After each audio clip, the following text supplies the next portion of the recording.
We're the only country in the world where a person comes in, has a baby, and the baby is essentially a citizen of the United States, and it has to end. We got to stand by the rule of law, and that's what the president's doing, and I salute him for doing it. How about Harry Reid? Watch the former Democratic Senate Majority Leader explain his views on birthright citizenship.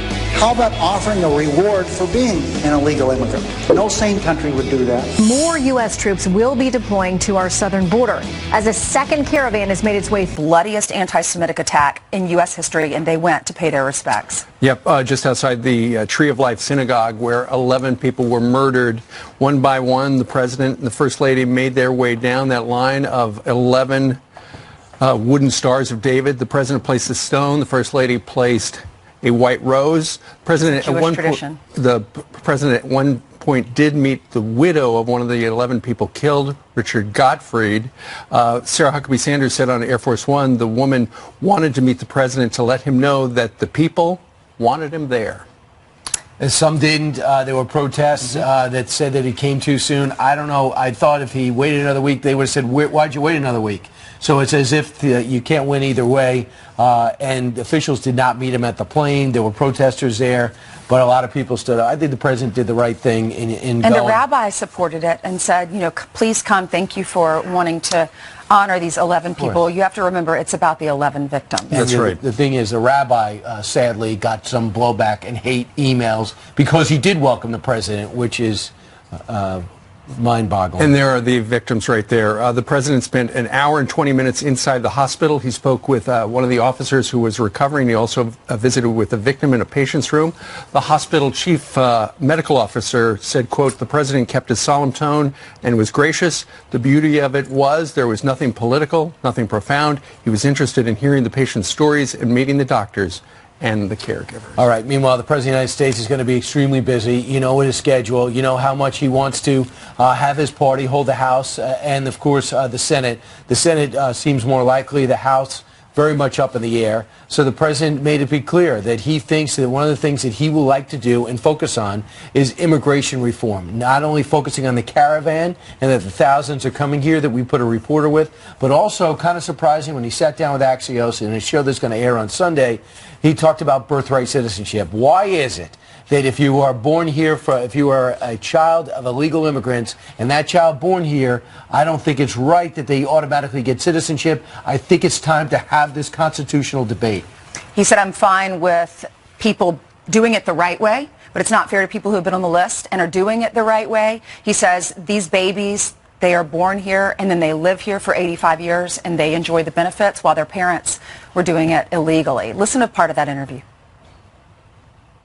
We're the only country in the world where a person comes in, has a baby, and the baby is essentially a citizen of the United States for 85 years with all of those benefits. It's ridiculous. It's ridiculous. And it has to end.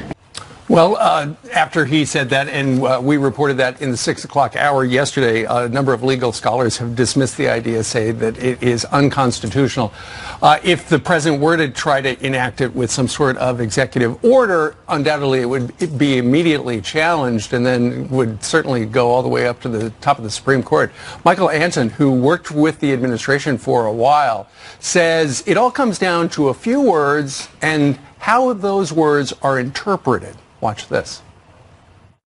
They base that belief on a misreading of the very first sentence of the 14th Amendment, which says all persons born or naturalized in the United States are citizens. You read the debates over the amendment, they said it means that you don't owe allegiance to any foreign power, to anyone else. You're subject to the complete jurisdiction in the United States, which means you're not a citizen of another country. So it clearly doesn't apply to people who aren't citizens or who are born to people who aren't citizens, who are subject to the jurisdiction of another country. The Constitution is clear on that point. There's no statute that says otherwise.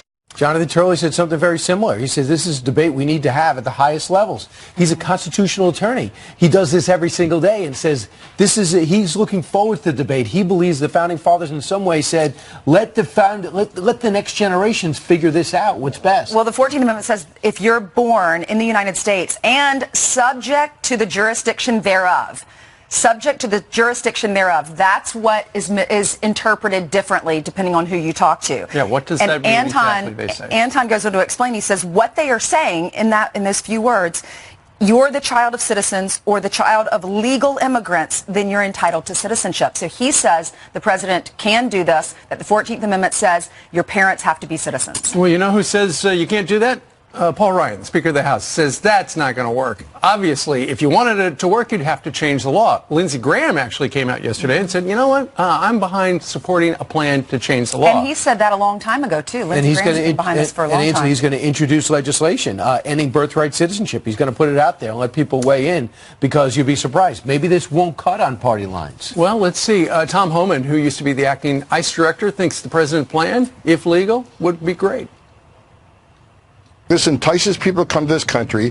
It encourages people to come to this country. I've been doing this job for a long time, and people that enter this country legally, they hide out long enough. The Democrats talk about abolishing ICE. They talk about sanctuary cities. They talk about, all these issues that entice people to come to this country. We got to stand by the rule of law, and that's what the president's doing, and I salute him for doing it. So, if you're looking at the numbers and who this affects, we went back to 2014, and there were 275,000 babies born to unauthorized immigrants, people here illegally for whatever reason. That's 7% of the 4 million. So how many years are we going to do this before we actually make a ruling on this, on birthright citizenship, because it dates back hundreds of years. But as usual, when the president proposes something that's different and might be unorthodox, that I think they is worthy of a debate, people marginalize them right away. Listen. What used to be 5 years ago, 10 years ago, dog whistles to appeal to the fears of white voters now are just stated openly. This is the hardline immigration message. The fear of immigrants changing the way of life of Americans. Really harkens back to some of the darkest chapters in America's history when in 1857, the Dred Scott decision. We are arguing questions about national identity, and it's not that far to get from that to issues of racism. Well, there certainly is a debate about immigration in this country. However, back in 1993, then Senator Harry Reid of the great state of Nevada introduced to the Senate Judiciary Committee the Immigration Stabilization Act. And you know what? It sounds a lot like what the president has suggested. Here's Harry back in 93. If making it easy to be an illegal alien isn't enough, how about offering a reward for being an illegal immigrant? No sane country would do that, right? Guess again.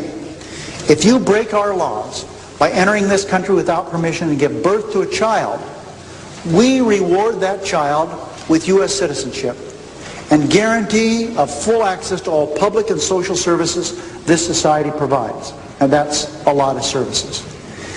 Is it any wonder that 2/3 of the babies born at taxpayer expense at county-run hospitals in Los Angeles are born to illegal alien mothers? So I don't know. Can you hear the dog whistle? I don't hear the dog whistle. Do you? Well, that was in 93. 6 years later, when he was doing an interview with the paper out in Las Vegas, Nevada, he apologized, said he changed his mind. Yeah, and then his legislation ended up dying in subcommittee. But here we are all these years later discussing it. And, we mentioned Lindsey Graham. 8 years ago, he called to clarify and revise the 14th Amendment. President saying he can use executive order. Some people in Congress saying, no, it takes an act of Congress. We'll continue to talk about this. But the thing is, Ainsley, it's worthy of debate. You don't have to call someone a racist or a horrible person or ignorant. It's worthy of debate. That's what it shows. In 1993, Harry Reid feels one way. He's not a horrible person. 1999, he feels a different way. He's not a horrible person. President Trump brings this up like he did in the stump. It doesn't mean he's a horrible person. It's a way to engage debate on immigration reform. It's a tough issue because it's women and babies, and that's why it's a tough issue we all are compassionate, but they have to do it the right way. We'll see how America thinks next Tuesday. Right. If you support the president. That's the ultimate debate. Absolutely. It is because the president has made it all about immigration. Remember, it wasn't that many months ago the president apparently was talking to Chuck Schumer, and Chuck Schumer said, listen, I'll give you the money for the wall, but you got to let the dreamers stay. And the president made a political calculation. I think I can get more. Right. So that's where we are today. Well, health care was the top of the list for everyone a few weeks ago. Then the caravan started coming up. Yesterday we were out on Fox Square. Most of the people we talked to, I think maybe 100%, said immigration was the #1 issue. Yeah. But to Democrats, it's health care. And that's why they made it a cornerstone. Yeah. Yep. It's just so strange that Democrats don't talk about immigration at all. They're not even engaging in it. Well, they were told not to. All right. It's 6:11 on this Halloween morning, and Jillian joins us with the news. That's right. Good morning. And we start with the Fox News alert now. The brand new passenger plane that plunged into the sea minutes after takeoff may have just been found. Indonesian military officials detecting pings from the crashed Boeing jet's black box in the Java Sea. They're hoping that flight data recorder will help them figure out what went wrong. All 189 passengers are presumed dead. The families of James Whitey Bulger's victims reacting after the notorious mobster is killed in prison. I was overwhelmed with joy. I was very pleased to hear that he was dead. Of course I hope he suffered. My family's been suffering for over 36 years. I just want to get a bottle of champagne and pop that cork. You die the way you live. He was killing people. He was killed. Michael Donahue's family speaking out long after Bulger shot him to death. The 89-year-old was responsible for at least 11 murders. He had just been transferred to a new high-security prison in West Virginia, where he was reportedly attacked by inmates with ties to the mafia. Indiana Democratic Senator Joe Donnelly and Republican challenger Mike Braun go head-to-head in their final debate. The candidates clashing over health care. Mike Braun supports a lawsuit today, that would take away pre-existing conditions coverage. I took on the health insurance companies 10 years ago, and regardless of what his Democratic talking points are, I would never be for any replacement that doesn't cover pre-existing conditions. The latest Real Clear Politics average polls show the tight race as a toss-up. And check this out. Reese's installing a vending machine. Get this, it swaps out your bad Halloween candy, the stuff you don't want, for peanut butter cups. The company creating the converter after a poll commissioned by Reese's found 90% of Americans traded their unwanted Halloween candy. The vending machine is only available tonight for trick-or-treaters in New York, but I feel like that's something that should be everywhere all the time. Yeah, you know, when you get a Reese's or you get a Snickers, for me, those are the best. Milky Way, Kit Kat, Twizzlers, go Not on. a big Milky Way fan. What? Just saying. It's all right.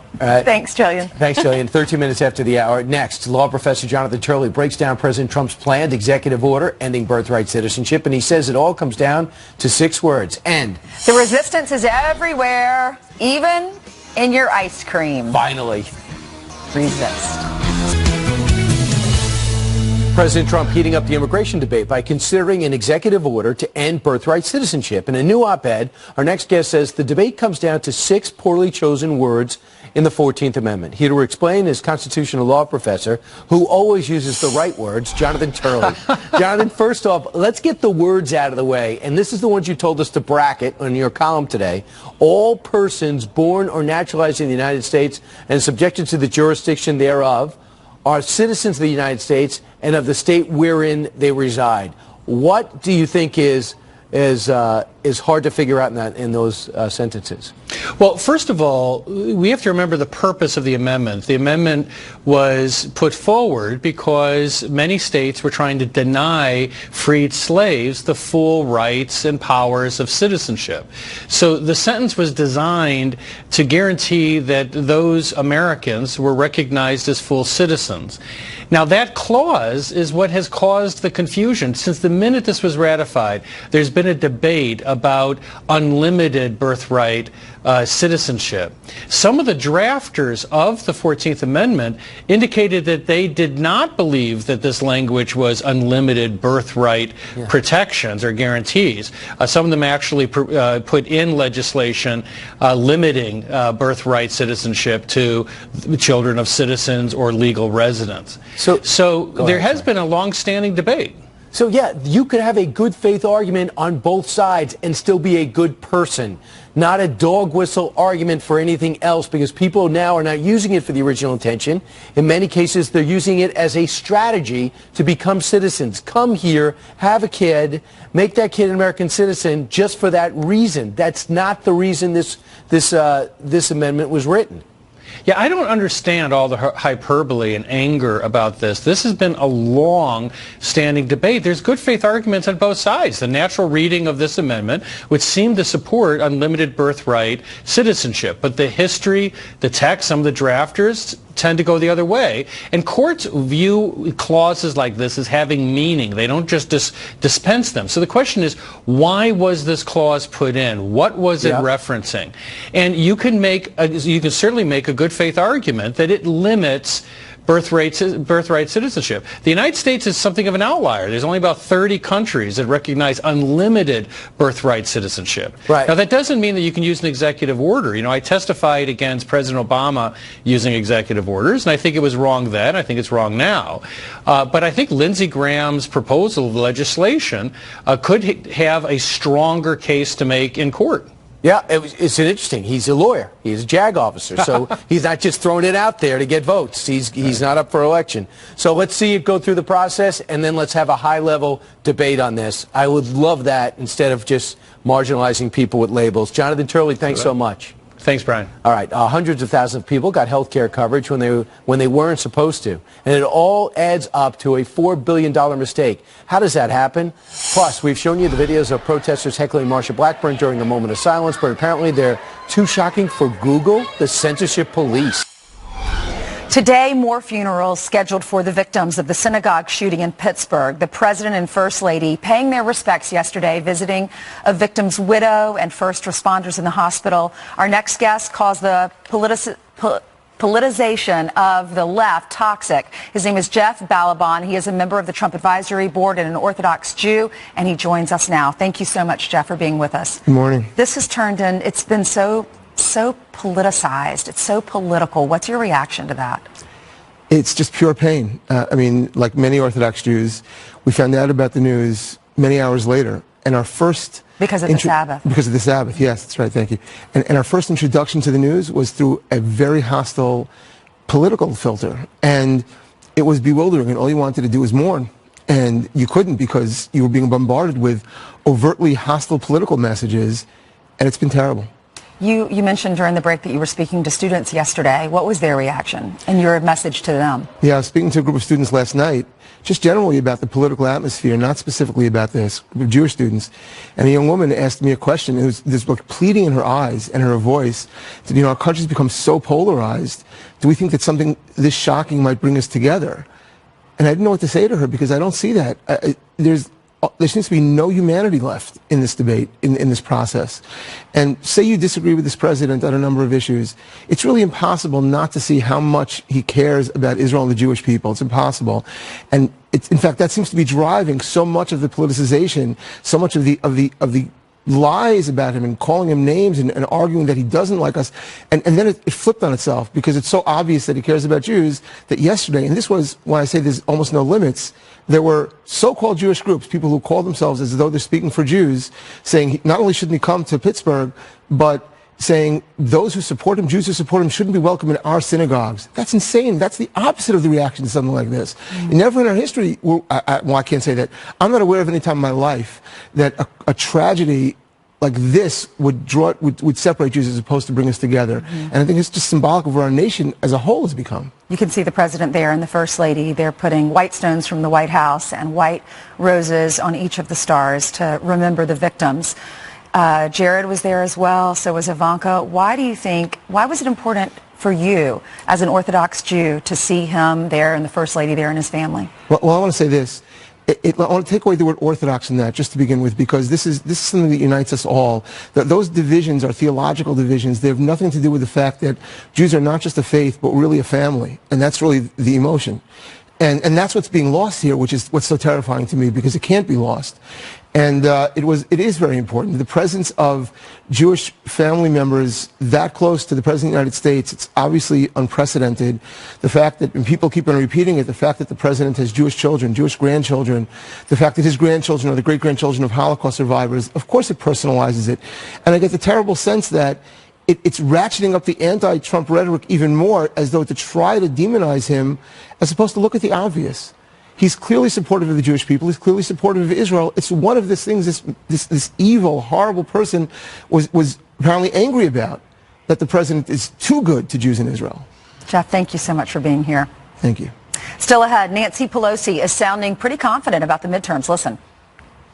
Let me say this. Up until today, I would have said if the election were held today, we would win. Now I'm saying is we will win.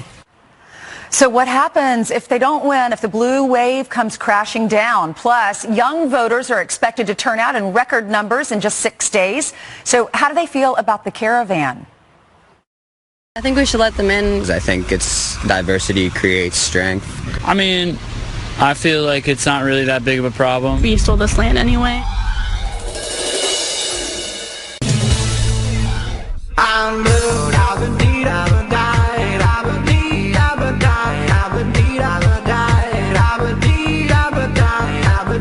Well, singing about blue, let's talk about that blue wave. Is there going to be a blue wave That was an appropriate song. over the United States of America? Who will be the next Speaker of the House? Would it be Nancy Pelosi? She sure hopes so. She was on The Late Show with Stephen Colbert, and this is what she had to say. She's very confident that the Democrats are going to win. And listen to his reaction. Let me say this. Up until today, I would have said if the election were held today, we would win. Now I'm saying is we will win. We will win. We will win. Please don't say that. We will win. Please don't say that. Do you want to say that on Hillary's fireworks barge that she canceled? please don't say that. We will win. We own the ground. He's saying don't jinx it. Please don't say that. Because nobody can actually say that. I know they have internal polls, but you have 435 races. And I know the crystal ball for Larry Sabato has 20 to 21 toss-up seats. You need to get to 218. Neither side have it. And if you watched the last election, I don't know if you heard, but the president was within the margin of error in all the states he ended up winning. And that's why he won. And that's why she had to cancel the fireworks. Yes. Stephen Colbert said after she said that, he said, I feel like I should sacrifice a goat or something to take the hex off of what you just said. Right. Meanwhile, he's superstitious. That's right. Barbara Streisand was talking to the New York Times, and she was talking a little bit about whether or not the Republicans would lose control of the House. And she said, essentially, she's thinking about if they do keep control of the House, perhaps moving to Canada. And she blamed the president for gaining weight. She said every time she said, it's making me fat. I hear what he said now, and I have to go eat pancakes now. And pancakes are very fattening. We make them with healthy flour, though, almond flour and coconut flour. Sound delicious. And by the way, there's a list of celebrities that said they will move after the results of the last election. Let's see how they're doing. Barbara Streisand's still here. Amy Schumer, couldn't tell you. Jon Stewart still got a farm here. Chelsea Handler, I believe she's tweeting from America. Nev Campbell, what is she on 30-something? She was on Scream. She was in Scream. Okay. Lena Dunham, Spike Lee, Samuel L. Jackson, they all should have gone. Amber Rose, Whoopi Goldberg, Miley Cyrus. We'll see. And the number of celebrities who actually moved after the 2016 election, 0, we believe. Meanwhile, John McLaughlin, there you go, 0 over the Hollywood sign. John McLaughlin, former Trump campaign pollster, says ultimately for both sides, with 6 days to go, it all comes down to one thing: turnout. The election really depends upon a turnout for the rest of this week and on Tuesday, because the early voting states, you can see the Republicans are doing better than they're doing about what they did in 16 in Florida, but not as well as they did in 14, because the Democrats in the anti-Trump vote are coming out a little bit better. So we really have to watch that. Plus, you can't let up on Election Day. Remember, everybody was saying a year ago when you had Virginia and Alabama, they were saying, gee, the Democrats won't come out, we'll get our vote out, it'll be a usual turnout. No, instead of 2.2 million in Virginia, you had 2.6 million, and there was 11% more Democrats. This year, the Republicans have to stay fired up right through Tuesday, and that's why the president's out there doing the rallies as he's doing. And that could be one of the reasons why Stephen Colbert said to Nancy Pelosi, let's not do that right now. Doesn't want to become complacent, thinking it's in the bag. Both sides want their base to show up, along with the independents, to cast a vote by Tuesday. Yep. President has 11 rallies in a matter of 7 days. And tonight he's going to be in Florida, in Estero, Florida, at the Hertz Arena. Right. And by the way, the GOP outspending Democrats in battleground states by a tune of 5-1. It seems like Democrats have more money, but Republicans are doing a lot more spending.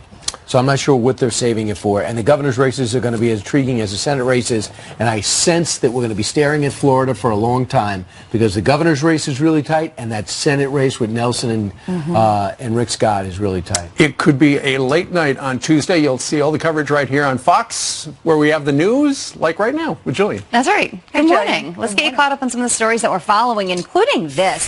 Human bones uncovered at the Vatican Embassy in Rome could help crack a 35-year-old mystery. Officials believe the remains could belong to Emanuela Orlandi. That's the teenage daughter of a Vatican employee who vanished in 1983.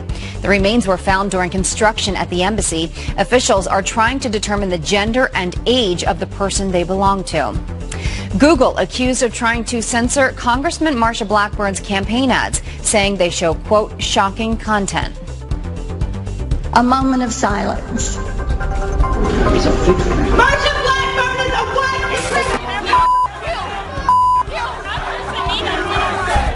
The Daily Caller reporting Google ads not approving her campaign videos, showing protesters interrupting her moment of silence for Pittsburgh synagogue victims.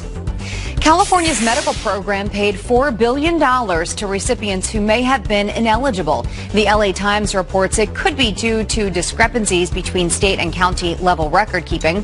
An audit found over 450,000 beneficiaries marked as eligible in state records were not considered eligible at the county level. The recipients may have died, moved, or began making too much money to qualify for the program. 21st Century Fox Executive Chairman Rupert Murdoch receiving the first ever Legends Award at the American-Australian Association dinner.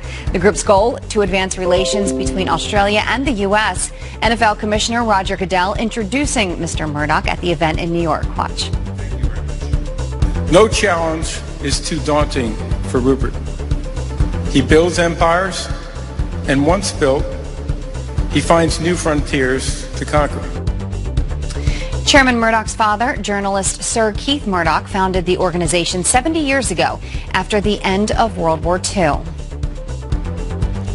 If I could end with a thought from my father, I quote, "I believe in the good purpose of life, in the beauty of the universe, in the high destiny of man.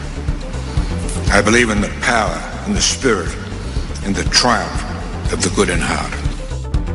And as you can see right there, our very own Harris Faulkner emceed the benefit dinner. Congratulations, and she looks amazing as always. She did such a good job. I happened to go last night to honor Rupert, and we're so proud of him. His dad started that organization, like you said, 70 years ago, and he's carrying, he does so much for this organization because he's carrying out his dad's legacy, and everyone there was just so appreciative of him. His dad was a Sir Murdoch, and just a great businessman, and so Rupert has done so much with this company and is such an amazing person, and he was there with his wife, and we were all there to support him. And Harris was on stage, and she is so dynamic. She is so good in front of a crowd. She did a beautiful job. Keith Urban was there, but this organization's so great.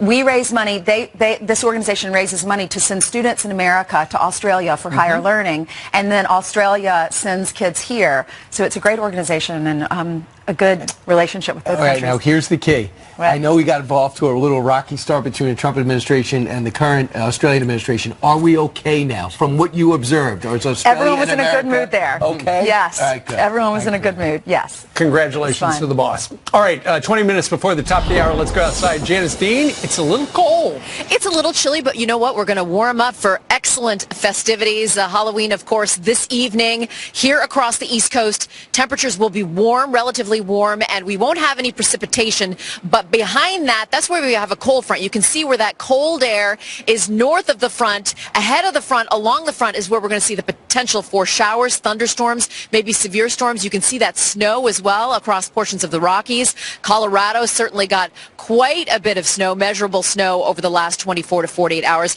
That system is going to move in towards Texas, Louisiana, Mississippi, Arkansas, and bring the threat for strong storms, including perhaps some tornadoes. So you need to listen to your local forecasters. okay? If you're going to be going outside, you may have to keep things indoors. And look at all that heavy rain. So it's going to be put a damper on some of those Halloween festivities, unfortunately. We will keep you up to date. Anybody wearing costumes later on? Brian, I know that you're out. No costume for you. The kids are wearing It's Halloween. them. It's all about the children. A lot of the people who work at staff, they're bringing, a lot of people that work at Fox are bringing their kids in. Yay! We're going to have a little parade. Yeah, it'd be fun. Conclusion of the show. All right, JD, thank you very much. All right, meanwhile, the left's rhetoric is ramping up as we close in on next Tuesday in the midterms. When they go low, we kick to appeal to the fears of white voters. The campaign of distractions.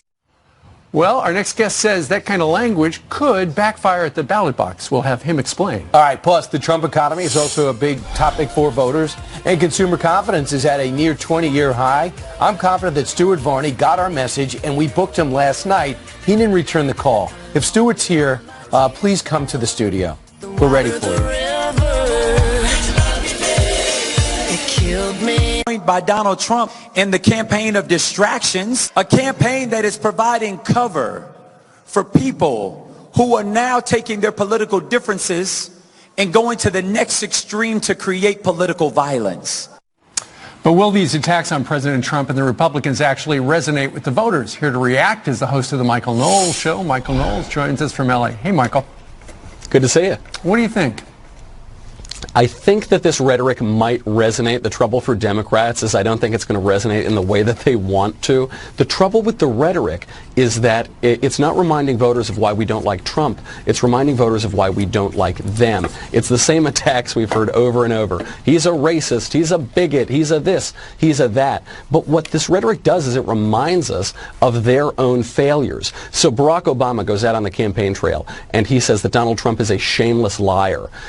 Donald Trump has a pretty good record on keeping his promises. Barack Obama, not so much. It reminds us of all those awful lies of his administration. If you like your doctor, you can keep your doctor. In the wake of Pittsburgh, they're now blaming President Trump for violence, for anti-Semitism in particular. President Trump is probably the most pro-Jewish president in American history. There is a train station named after him in Jerusalem. Meanwhile, Democratic figures like Barack Obama are smiling in photographs with Louis Farrakhan. And then finally, you have Hillary Clinton going out saying things are so awful under President Trump, she may run for president again. Right. And this reminds us why we voted for Trump in the first place. I don't think it's working very well, and you don't need to take my word for it. You have swing state Democrats like Claire McCaskill are now running against, quote, crazy Democrats in her own party. Yeah, no kidding. Actor James Cromwell said this about President Trump, quote, if we don't stop President Trump now, then we will have a revolution for real. Then there will be blood in the streets. What do you think of that?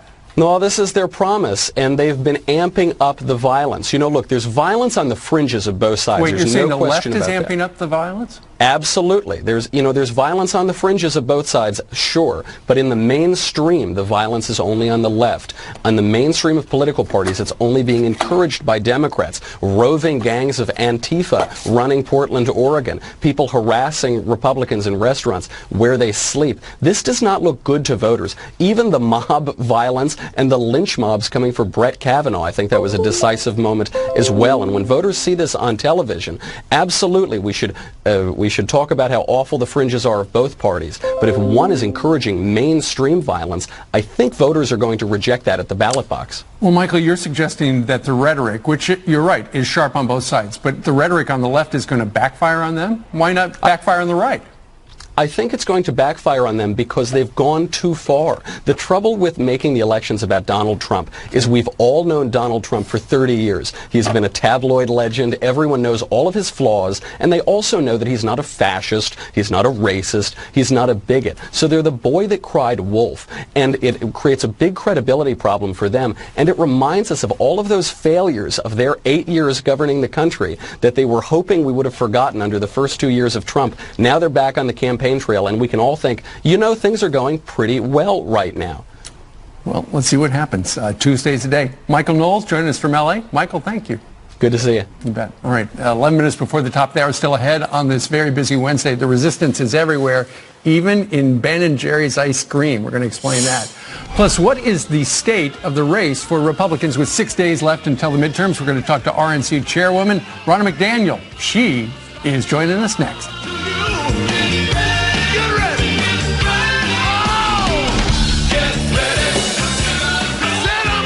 By Donald Trump in the campaign of distractions, a campaign that is providing cover for people who are now taking their political differences and going to the next extreme to create political violence. But will these attacks on President Trump and the Republicans actually resonate with the voters? Here to react is the host of the Michael Knowles Show. Michael Knowles joins us from LA. Hey, Michael. Good to see you. What do you think? I think that this rhetoric might resonate. The trouble for Democrats is I don't think it's going to resonate in the way that they want to. The trouble with the rhetoric is that it's not reminding voters of why we don't like Trump. It's reminding voters of why we don't like them. It's the same attacks we've heard over and over. He's a racist. He's a bigot. He's a this. He's a that. But what this rhetoric does is it reminds us of their own failures. So Barack Obama goes out on the campaign trail and he says that Donald Trump is a shameless liar. Donald Trump has a pretty good record on keeping his promises. Barack Obama, not so much. It reminds us of all those awful lies of his administration. If you like your doctor, you can keep your doctor. In the wake of Pittsburgh, they're now blaming President Trump for violence, for anti-Semitism in particular.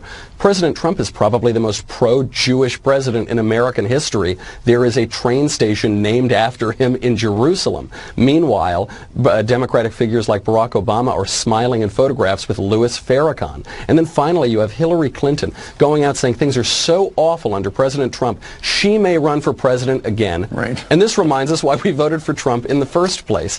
I don't think it's working very well, and you don't need to take my word for it. You have swing state Democrats like Claire McCaskill are now running against, quote, crazy Democrats in her own party. Yeah, no kidding. Actor James Cromwell said this about President Trump. Quote, if we don't stop President Trump now, then we will have a revolution for real. Then there will be blood in the streets. What do you think of that? No, this is their promise, and they've been amping up the violence. You know, look, there's violence on the fringes of both sides. Wait, there's you're saying no the left question is about amping that. up the violence? Absolutely. There's violence on the fringes of both sides, sure. But in the mainstream, the violence is only on the left.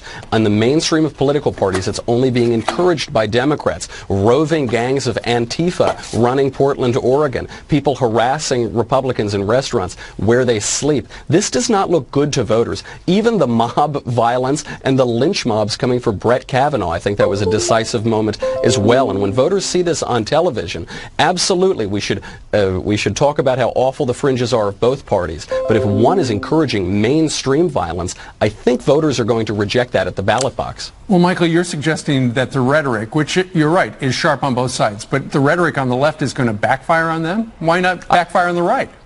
I think it's going to backfire on them because they've gone too far. The trouble with making the elections about Donald Trump is we've all known Donald Trump for 30 years. He's been a tabloid legend. Everyone knows all of his flaws, and they also know that he's not a fascist, he's not a racist, he's not a bigot. So they're the boy that cried wolf, and it creates a big credibility problem for them, and it reminds us of all of those failures of their 8 years governing the country that they were hoping we would have forgotten under the first 2 years of Trump. Now they're back on the campaign trail, and we can all think, you know, things are going pretty well right now. Well, let's see what happens. Tuesdays a day. Michael Knowles joining us from LA. Michael, thank you. Good to see you. You bet. All right, 11 minutes before the top of the hour, still ahead on this very busy Wednesday. The resistance is everywhere, even in Ben & Jerry's ice cream. We're going to explain that. Plus, what is the state of the race for Republicans with 6 days left until the midterms? We're going to talk to RNC Chairwoman Ronna McDaniel. She is joining us next.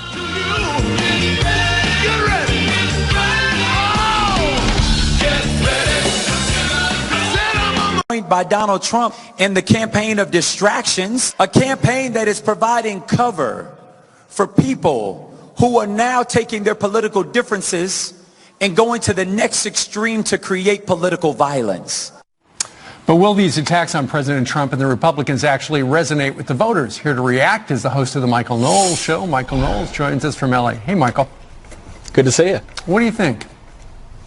I think that this rhetoric might resonate. The trouble for Democrats is I don't think it's going to resonate in the way that they want to. The trouble with the rhetoric is that it's not reminding voters of why we don't like Trump. It's reminding voters of why we don't like them. It's the same attacks we've heard over and over. He's a racist. He's a bigot. He's a this. He's a that. But what this rhetoric does is it reminds us of their own failures.